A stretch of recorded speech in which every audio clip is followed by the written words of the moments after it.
Breaking news చూస్తున్నారు. హైదరాబాద్ రాజేంద్ర నగర్ దగ్గర road ప్రమాదం జరిగింది. అత్తాపూర్ పిల్లర్ నంబర్ 130 దగ్గర రోడ్డు దాటుతూ ఉండగా యువతిని ఢీకొట్టింది స్కూల్ వ్యాన్. వర్షం వస్తోందని పిల్లర్ కింద నిలబడింది యువతితో పాటు మరో వ్యక్తి కూడా అక్కడ ఉన్నారు. ఇద్దరు ఒకేసారి రోడ్డు దాటే ప్రయత్నం చేశారు. ఈ నేపథ్యంలో వేగంగా వచ్చి యువతిని ఢీకొట్టింది స్కూల్ వ్యాన్. వ్యాన్ ఢీకొట్టడంతో 50 మీటర్లు అవతల పడింది యువతి. ఫార్మా కంపెనీలో పనిచేస్తోంది హారిక పరిస్థితి విషమంగా ఉన్నట్టు తెలుస్తోంది. విజువల్స్ మీరు చూస్తున్నారు ఆర్టీవీ స్క్రీన్ మీద.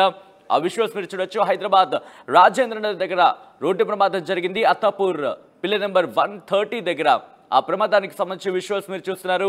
వర్షం వస్తున్నట్టు కూడా పిల్లర్ దగ్గర నిల్చునే ప్రయత్నం చేసింది. ఆ ప్రయత్నంలో భంగాటుగా వస్తున్న స్కూల్ వ్యాన్ ఢీకొట్టినట్టుగా తెలుస్తోంది. విజువల్స్ లో మీరు చూస్తున్నారు. ఫార్మా కంపెనీలో పనిచేస్తున్న హారికగా గుర్తించారు పోలీసులు.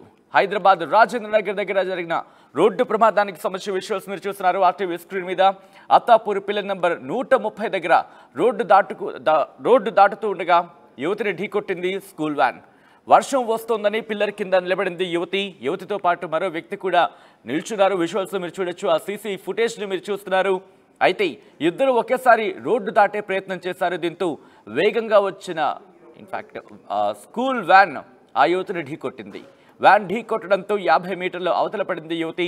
ఫార్మా కంపెనీలో పనిచేస్తున్న హారికగా గుర్తించారు.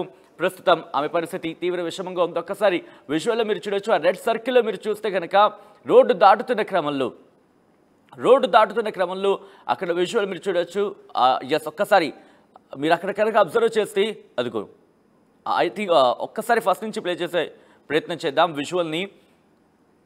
స్కూల్ వ్యాన్ అదిగోండి ఆ రెడ్ సర్కిల్ దగ్గర అక్కడ నిల్చుంది ఆ యువతితో పాటు మరి ఇద్దరు కూడా అదిగో ఆ రెడ్ సర్కిల్ మీరు చూస్తున్నారు. ఇద్దరు కూడా రోడ్డు దాటుతున్న క్రమంలో అటు నుంచి వేగంగా వచ్చిన స్కూల్ వ్యాన్ అక్కడ ఢీకొట్టడంతో 50 మీటర్ల అవతల పడింది యువతి. అయితే ఈ ఘటనలో ఆమె పరిస్థితి విషమంగా ఉన్నట్టు తెలుస్తోంది. తీవ్ర విషమంగా ఉన్నట్టు తెలుస్తోంది. ఈ ఘటన ఒక్కసారిగా ఆ కుటుంబాన్ని కలిచివేసింది. మరి ముఖ్యంగా వర్షాలు పడుతున్నప్పుడు రోడ్డు దాటే క్రమంలో జీబ్రా క్రాసింగ్ మాట్లాడుకుంటూ ఉంటాం. జీబ్రా క్రాసింగ్ దగ్గర మనం రోడ్డు దాటితే కనుక ఆ ప్రమాదాన్ని దాదాపుగా నివారించవచ్చు. కానీ వస్తున్న వాహనాలను గమనించకుండా వెళ్ళినా, దాంతోపాటు వాహనాలు అతివేగంతో నడిపినా సరే ఇటువంటి ప్రమాదాలకు కారణమవుతూ ఉంటాయి.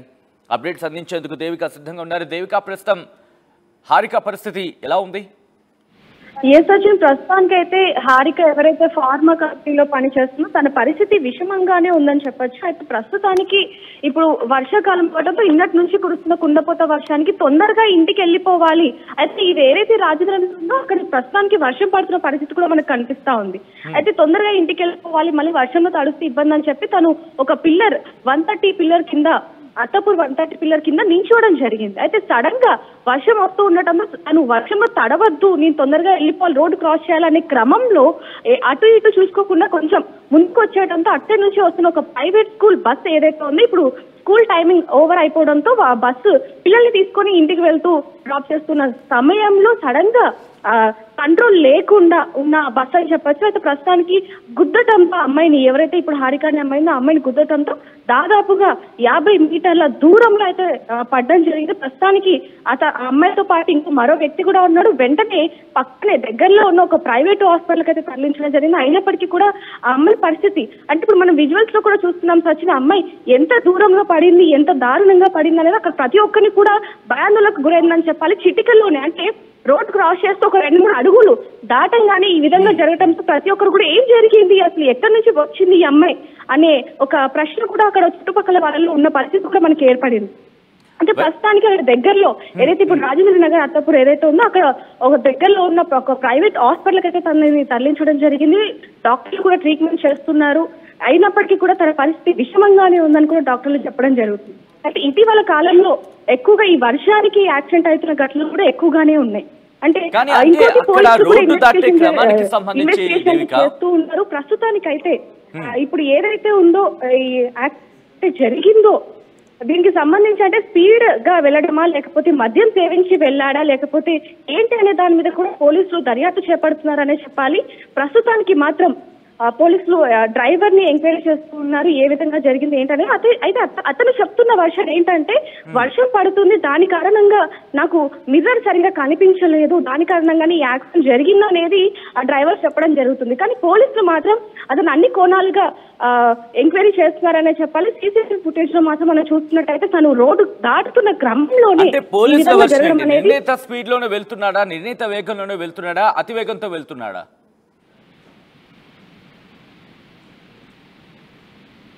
Devika already Devika line disconnect అయింది. మరి కాసేపట్లో దేవిక కనెక్ట్ అయ్యే ప్రయత్నం చేద్దాం. విజువల్స్లో మీరు చూస్తున్నారు, ఇది రాజేంద్ర నగర్కి సంబంధించి రాజేంద్ర దగ్గర ఈరోజు ఘటన జరిగింది. ముఖ్యంగా వర్షం పడుతున్న నేపథ్యంలో రోడ్డు దాటే ప్రయత్నం చేసినప్పుడు ముందు వెనకాల చూసుకోవాల్సిన పరిస్థితి ఉందనడంలో ఎటువంటి అతిశక్తి లేదని చెప్పుకోవాలి. ఎందుకంటే అక్కడ పరిస్థితులు గమనించకుండా రోడ్డు దాటితే కనుక ప్రమాదాలు జరిగే ఆస్కారం ఉంటుంది అనడానికి ఈరోజు జరిగిన ఘటన ఉదాహరణ. మా ప్రతినిధి దేవిక అప్డేట్స్ అందించేందుకు లైవ్లో కంటిన్యూ అవుతున్నారు. దేవిక, ఇక్కడ ఈ ఘటనకు సంబంధించి నిర్ణీత వేగంలోనే ఆ స్కూల్ వ్యాన్ వెళుతుందా లేకపోతే అతి వేగంలో వెళుతుందా? పోలీసులు ఏమంటున్నారు? పోలీసులు చెప్పిన వివరాల ప్రకారం ఏంటంటే అతను ఎవరైతే ఒక ప్రైవేట్ స్కూల్ డ్రైవర్ ఉన్నారో అతనైతే విచారణ చేపడుతున్నారు. అయితే ప్రస్తుతానికి వర్షం కారణంగా ఏదైతే మిర్రర్ ఉందో ఆ మిర్రర్ మీద వర్షం పడుతున్న కారణంగా నాకు రోడ్డు కనిపించలేదు, దానివల్ల నేను స్పీడ్ ని కంట్రోల్ చేయలేకపోయాను అనే వర్షన్ ఆ డ్రైవర్ చెప్తున్న పరిస్థితి అయితే కనిపిస్తా ఉంది. ఏదైనప్పటికీ వర్షంలో కొంచెం స్లోగా వెళ్ళాలని చెప్పి అధికారులు కానివ్వండి లేకపోతే ట్రాఫిక్ పోలీసులు అందరూ చెప్తున్నప్పటికీ కూడా ఒక స్కూల్ డ్రైవర్ ఈ విధంగా వేగాన్ని కంట్రోల్ చేయకుండా కొన్ని వర్షం వస్తున్నప్పుడైనా సరే కొంచెం స్పీడ్ లిమిట్ తగ్గించి వెళ్లాల్సిన పరిస్థితి ఒకవేళ వచ్చి ఉంటే కనుక ఈ రోజు ఆ అమ్మాయి ఈ విధంగా ఇలాంటి పరిస్థితి ఏర్పడేది కాదు అని చెప్పి కూడా పోలీసులు చెప్పడం జరుగుతుంది. అయితే ప్రస్తుతానికి మాత్రం అతి దారుణమైన పరిస్థితుల్లో అమ్మాయి ఉన్నప్పటికీ ఆ అమ్మాయి ప్రాణాలు కాపాడడానికి ఎవరైతే డాక్టర్స్ ఉన్నారో వాళ్ళందరూ ఎంతగానో ప్రయత్నిస్తున్నారని చెప్పాలి. ఏదైనప్పటికీ ఇది మాత్రం స్పీడ్ కంట్రోల్ అవ్వకపోవడం వల్లనే సడన్ గా తను ఇంకో వర్షన్ ఏం చెప్తున్నారంటే ఆ అమ్మాయి సడన్ గా ఒక 2-3 స్టెప్స్ ముందుకేసింది, నేను చూసుకోలేకపోయాను అనే వర్షం కూడా చెప్పడం జరుగుతుంది. అయితే ప్రస్తుతానికి మాత్రం వర్షం కారణంగా ఈ విధంగా జరిగిందనేది ఒకటైతే స్పీడ్ కంట్రోల్ లేకపోవడం కూడా ఈ విధంగానే జరిగిందని చెప్పి కూడా చెప్తున్నారు. అయితే ప్రస్తుతానికి ఇటీవల కాలంలో స్కూల్ బస్సు ఏవైతే ఉన్నాయో వాటిలో ఎక్కువగా జరిగిన యాక్సిడెంట్స్ కూడా మనం ఇప్పటి వరకు చూసాం సార్. అయితే అత్తాపూర్లో, రాజేంద్ర నగర్ లో, నార్సింగ్ లో ఈ విధంగా చూసుకుంటే స్పీడ్ కంట్రోల్ లేకపోవడం వల్ల స్కూల్ బస్సులో జరిగిన యాక్సిడెంట్స్ కూడా చాలానే ఉన్నాయని చెప్పాలి. పోలీసులు ఎంతగా చెప్తున్నప్పటికీ కూడా కానీ ఇప్పుడు ఈ ఘటనకు సంబంధించి తల్లిదండ్రులకు సమాచారం అందించారా? ఇన్ఫాక్ట్ వాళ్ళు అక్కడికి హాస్పిటల్కి చేరుకున్నారా? ప్రస్తుతానికి ఇది కొద్దిసేపటి క్రితమే జరగడంతో ఎవరైతే హారిక అనే అమ్మాయి ఉందో ఆమె ఒక ఫార్మా కంపెనీలో పనిచేస్తుంది కాబట్టి వెంటనే ఆ అమ్మాయితో ఉన్న మరొక వ్యక్తి ఎవరైతే ఉన్నారో తను కొలిక్ అవ్వడంతో వెంటనే వాళ్ళ ఇంట్లో వాళ్ళకి సమాచారం అందించడం జరిగింది. వాళ్ళు కూడా కొద్దిసేపటి క్రితమే ఏదైతే ఒక ప్రైవేట్ హాస్పిటల్ ఉందో అక్కడికి చేరుకొని ఆ అమ్మాయిని దగ్గర నుండి చూసుకోవడం జరుగుతుంది. ఏదైనప్పటికీ ఆ అమ్మాయి తిరిగి కోలుకోవాలనేది ప్రతి ఒక్కరు కూడా కోరుకుంటున్నారు సార్. రైట్ దేవిక, మొత్తంగా అయితే మాత్రం హైదరాబాద్ రాజేంద్ర నగర్ దగ్గర ఘోర రోడ్డు ప్రమాదం జరిగింది. Attapur pillar number